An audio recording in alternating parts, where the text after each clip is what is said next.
Hujung tahun 2025, kami beli sebiji EV untuk menggantikan kereta kedua kami yang dah lama. Selepas beberapa minggu menggunakannya, kami terfikir apa kata kami cuba bawa EV ni naik Fraser Hill. Sekadar nak mencuba naik ke sana menggunakan EV selesa ke? Okey ke? Sebelum naik, kami singgah di pekan KKB untuk beli sikit keperluan. Dan kami mulakan trip naik dengan bateri 71%. Agak berani mati sikit. Range kereta ni tak jauh mana. Trip kami kemudiannya bertukar menjadi overnight car camping. Dalam kepala asyik fikir, betul ke boleh tidur on aircon sampai pagi? Alhamdulillah, sampai kat atas bateri tinggal 43%.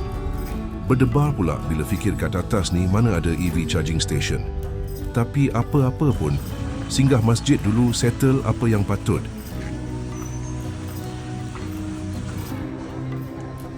Next kami singgah makan kat food court. Sempat cek ada lagi tak stiker nasi lemak TV.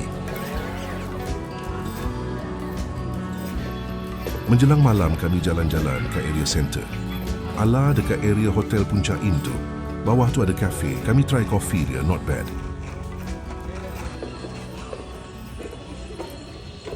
Lepas tu kami join orang bercamping dekat car camping site atas ni.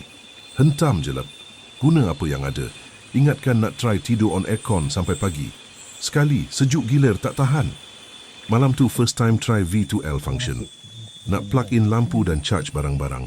Tapi tiba-tiba tak reti nak buka V2L. Lama kami Google macam mana. Last dapat juga. Esoknya kami pindah kat gazebo kosong. Tak ada meja punya pasal. Semua barang ni baru beli kat pekan KKB sebelum naik tu. Bolehlah, masak sikit dan buat air panas.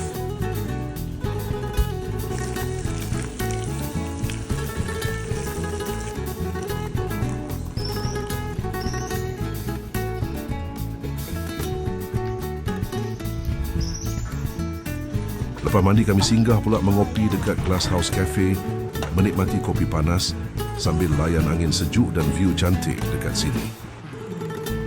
On the way balik, kami singgah dekat Pine Hotel Campsite. Sebab view sini cantik sangat.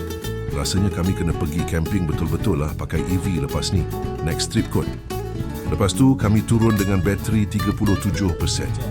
Sepatutnya boleh sampai bawah sebab EV regenerate bateri kalau turun bukit. Alhamdulillah, kami sampai bawah bateri regenerate sampai 39%. Jumpa lagi dalam next trip. Bye.